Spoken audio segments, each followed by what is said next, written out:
right, what's going on? What do we got?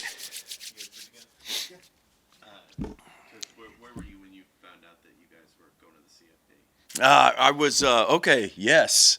So, probably give you a little more information than you need. I was in my TV room at my house with my wife, and I was in my underwear with a white tank top standing on top of our little table that we have in there. Put your feet on. I was standing on top of there, and I was doing this like this, and I don't know. I just felt really good about it.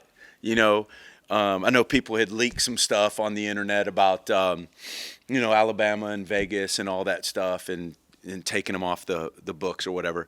So I kind of had a good feeling, and then when I saw the little Mustang go up there, we all celebrated, and I was screaming really loud, woke my son up, and it was fun. It was a fun day. What does it mean to you, the fact that this team has another opportunity, chance to play for more, keep competing?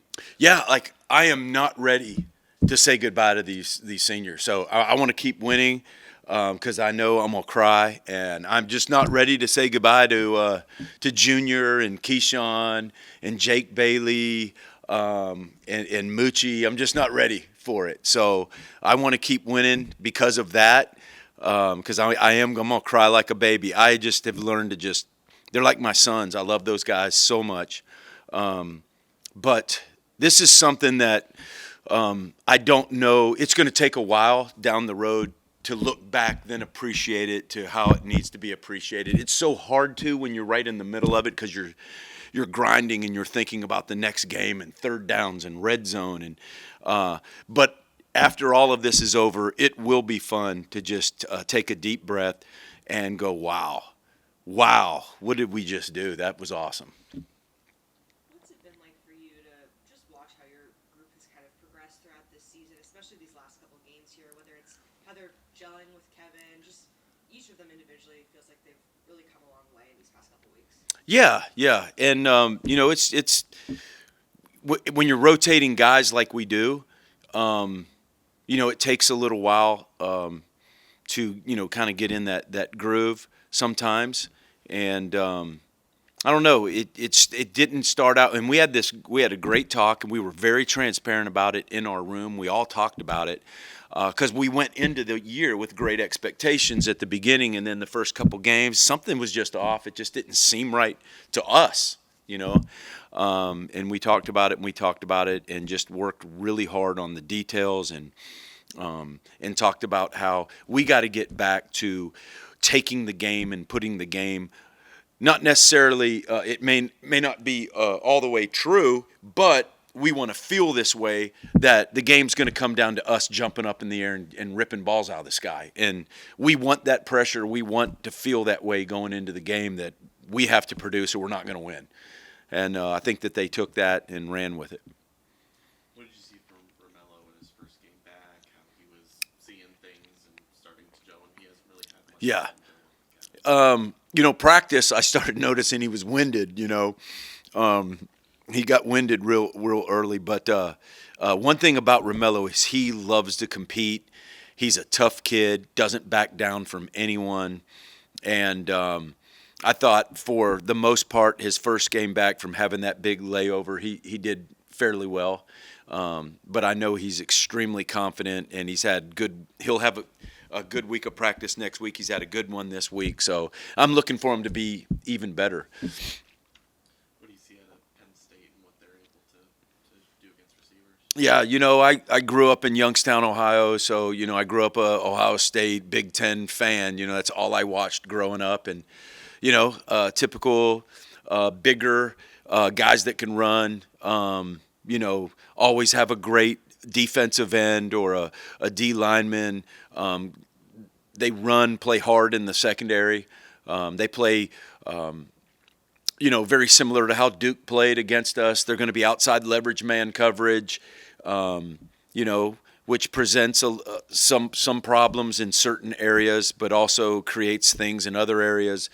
So I think it serves us well that we played Duke earlier in the year because there's a lot of similarities I can tell. But it's going to be tough, and it's going to be freaking 0 degrees up there, whatever the it's going to be like. But we're all kind of looking forward to that because it's a challenge and it's going to be adversity. It's going to be a lot of fun. What does wear and tear look like for a receiver at this point in the season? You're 13 games in. Yeah. You're looking at 14. There's a possibility there's even more after that. What does that Yeah. look like for a receiver, and how do you? Yeah, great question. And I have seen that happen a lot of times in my career.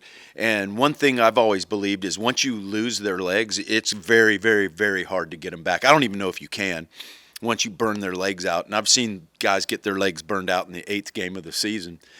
We do as good a job. I can't think of anybody else who does a better job than we do. There's no way, unless they're practicing 1 hour a day. That's it. But we're a fast tempo team, so we get our work in and we get out of there. We do not burn the legs of our receivers, so I think we're in great shape.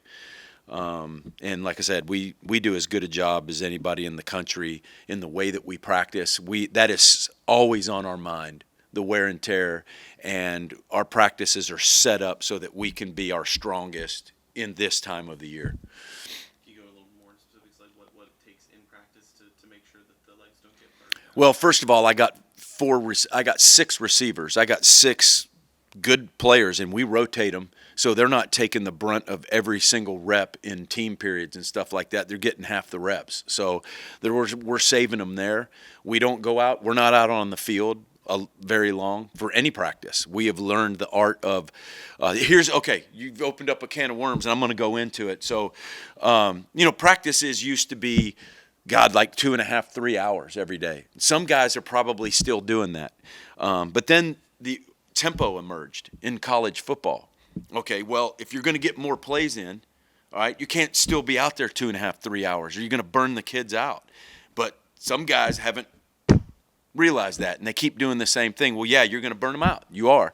And so we've realized that. We're not doing 27, 26 period practices. We're doing 15. Like, we're not out there very long because we get our work that we run really fast. We do tempo in our team setting, all of that stuff, but we don't need to be out there very long because, we're getting more reps in. So I think that's how we save our kids' legs.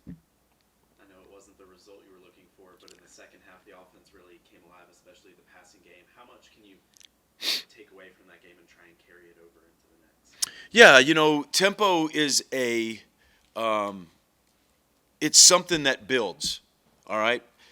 Back when I coached in the triple option, we talked about, you take the defense and you start to form a bruise by cut blocking and all of that stuff we used to do in the triple option, and you won't see the effects of that until the 3rd or 4th quarter, and then you're going to see the effects of it. And then all of a sudden the safety is going to start missing tackles coming in the lane and all that stuff. Well, you take that same thought process in with tempo, all right? We're trying to put mileage on the legs and the lungs of the defense, right? And so but we have to get first downs. All that works together, we have to get first downs and we have to move the ball. Once we start moving the ball and we start getting first downs and we start doing our tempo, then if we can do that, then you'll start seeing the effects of that on the defense in the 3rd and the 4th quarter. They'll start missing tackles at a high rate, and then hopefully when you do tempo, you hope you get a couple freebies. Like when Chip Kelly started back in the day with Oregon, they would get about 2 free touchdowns a game when somebody just be completely open because somebody'd blow an assignment on defense because they get lined up fast enough. So you kind of hope you get a couple of those, one of those, every now and then. But did I answer your question? Okay, good. How do you balance this week and next week transfer portal being open while trying to prep for a game?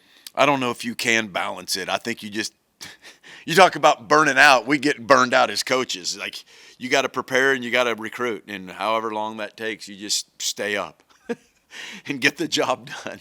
And you just your GAs and your quality control guys got to do an amazing job of getting things set up for you because you're going from a recruiting meeting right into a football prep meeting, back to a recruiting meeting. Then you got visitors on campus, and then you got to go to dinner with them at night, and it's long nights and a lot of work. But it's worth it if you can get yourself some good players.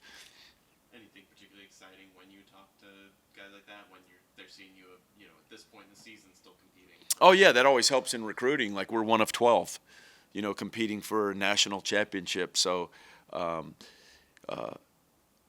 they should feel fortunate to be on our campus. Is the way we look at it. The receivers have certainly stepped up with some big catches down the stretch, but it seems like they've been blocking well all year long, including Kevin's touchdown. Jordan Hudson came up with a clutch block. Yes. There. How important is that to this offense's success? Yeah, I think the normal fan would be surprised at how much we talk about blocking in our meetings. We get up, we walk through it.